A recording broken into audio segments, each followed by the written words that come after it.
শীত যত বাড়ছে খেজুরের রসের চাহিদাও তত বাড়ছে। গ্রামীণ জনপদে ঘরে ঘরে এই রস দিয়ে তৈরি হচ্ছে নানা ধরনের পিঠা ও পায়েস।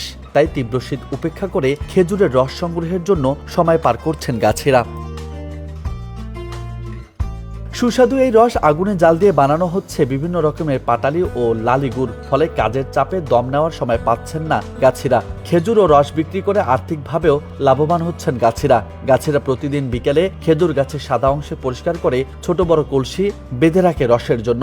পরদিন সকালে রস সংগ্রহ করে তারা। তবে প্রশ্ন হচ্ছে, খেজুর গাছ শুধু শীতকালেই কেন রস দেয়? খেজুর গাছ মূলের মাধ্যমে পানি শোষণ করে। এই পানি পাতায় পৌঁছে গেলে পাতায় সালোক সংশ্লেষণের মাধ্যমে খাদ্য হিসেবে গ্লুকোজ তৈরি হয়। গ্লুকোজ পরে সুক্রোজ বা চিনিতে রূপান্তরিত হয়। গাছের বৃদ্ধি ও বেঁচে থাকার জন্য এই চিনি খরচ হয়ে যায়। খরচ হওয়ার পর যদি চিনি বেঁচে যায় তাহলে চিনিগুলো স্টার্চ নামক অদ্রবণীয় জটিল শর্করা হিসেবে জমে থাকে।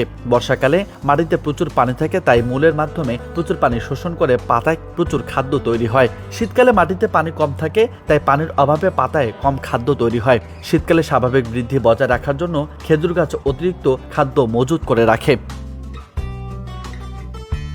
তাপমাত্রা কমতে শুরু করলে মূল থেকে পানির শোষণ কম হতে থাকে। তাপমাত্রা কমে যাওয়ার সংকেত খেজুর গাছের কোষে এক ধরনের এনজাইম ক্ষরণ হতে থাকে।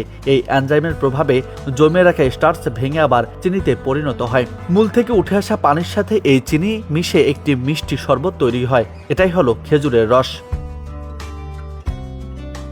খেজুর গাছ কমপক্ষে 5 বছর না হলে রস উৎপাদন করতে পারে না। এটি পূর্ণবয়স্ক খেজুর গাছ শীত মৌসুমে 150 থেকে 160 লিটার রস উৎপাদন করতে পারে। তবে গাছের গোড়ায় যদি ছিদ্র করা হয় তাহলে রস আহরণ করা যাবে না। নিউজ ডেস্ক, বার্তা 24।